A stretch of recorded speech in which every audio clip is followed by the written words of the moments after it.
When we say someone has committed a crime, we usually think the meaning of crime is very clear.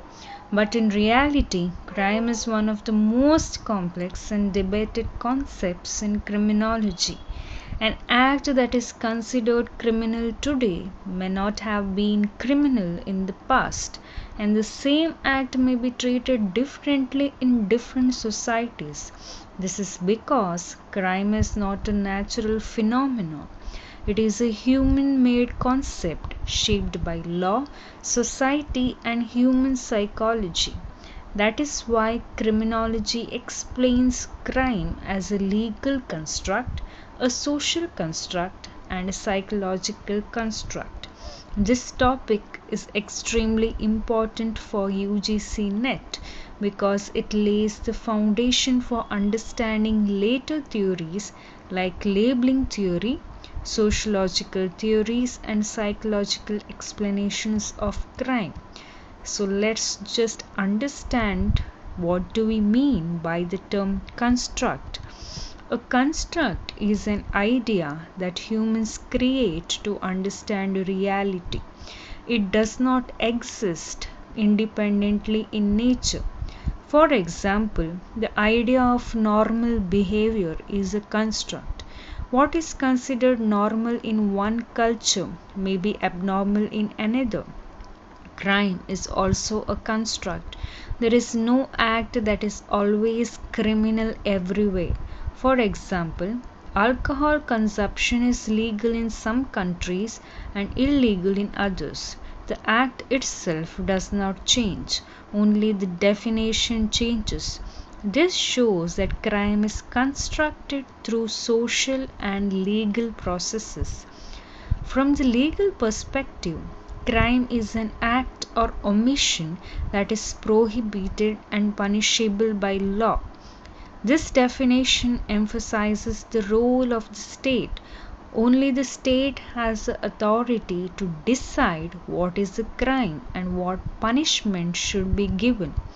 For example, theft is a crime because it is clearly defined and punished under criminal law.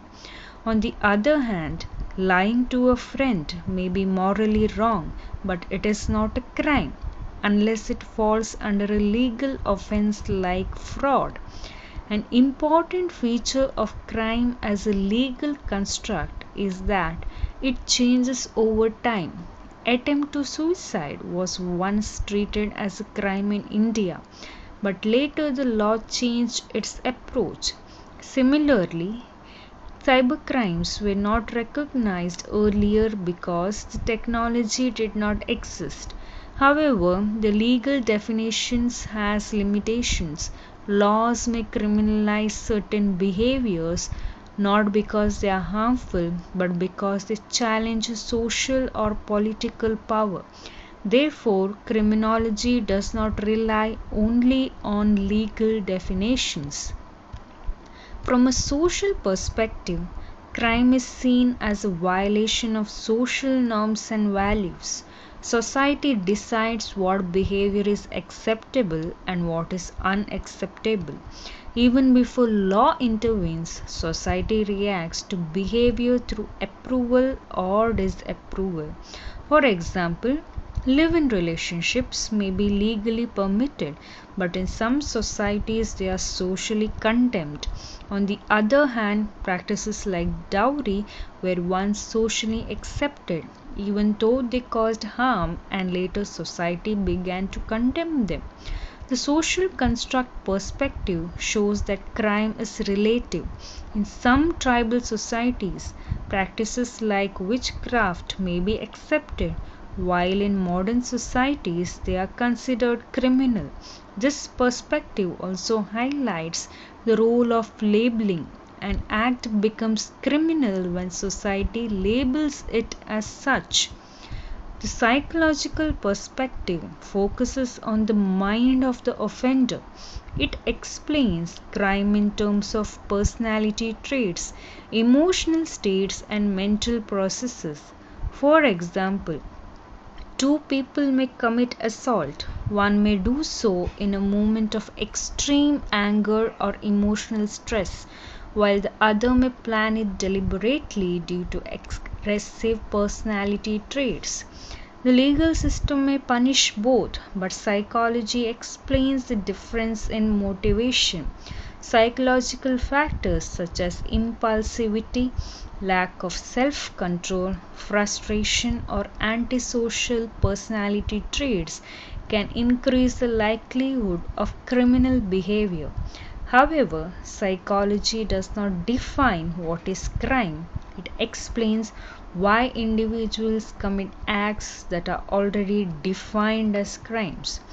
Consider the act of theft. Law defines theft as a crime and prescribes punishments. Society condemns theft because it violates trust and property norms.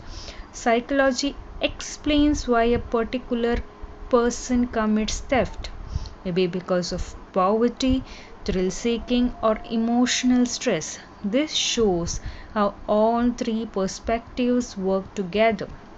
Now that we have clearly understood this topic with examples, it is time to check how well you have understood the concepts.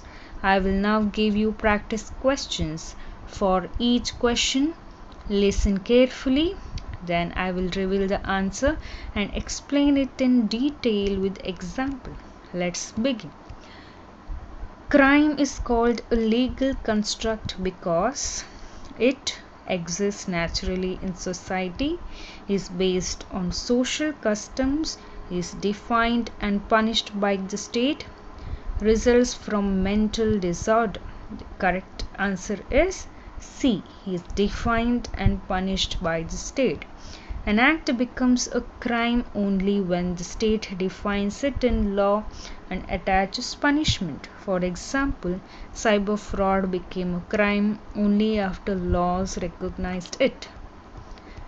Which example best shows crime as a social construct? Murder punished by law, cybercrime legislation, dowry once accepted but later condemned, theft due to impulsivity. Correct option is C. Dowry was once socially accepted and later socially condemned, showing that social values shape crime definitions. Which factor is mainly studied under crime as a psychological construct? Legal punishment, cultural norms, personality traits, judicial process. The correct answer is option C.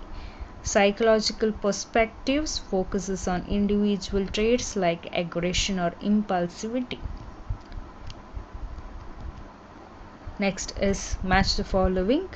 Match list 1 with list 2. Each construct emphasizes a different source of crime definition. So the correct match will be legal construct refers to state authority, social construct refers to social reaction, and psychological construct refers to individual behavior. Assertion says that crime definitions change over time, whereas the reason given is laws and social values evolve. The correct answer is option A. That is, both A and R are true, and R explains A. As society and law change, acts may be criminalized or decriminalized. Which statements are correct? Statement 1, all crimes are immoral acts. Statement 2, crime varies across cultures. Statement 3, psychology explains individual motives. Statement 4, law alone explains crime. Correct statements are statements 2 and 3 only. Crime is culturally relative and psychology explains motives, not legal definitions. Okay. An act is punished in one society but accepted in another. The individual committing the act shows no mental abnormality. This passage reflects crime as biological construct, psychological construct, legal and social construct, or moral construct. The correct answer is option C, that is legal and social construct, because the difference arises due to law and social norms and not psychology. Crime cannot be understood by law alone, society alone, or psychology alone. It is a concept shaped by state authorities, social reaction, and individual behavior. Understanding this multidimensional nature of crime is essential for mastering criminology and clearing UGC NET for with clarity. Thank you for watching my video.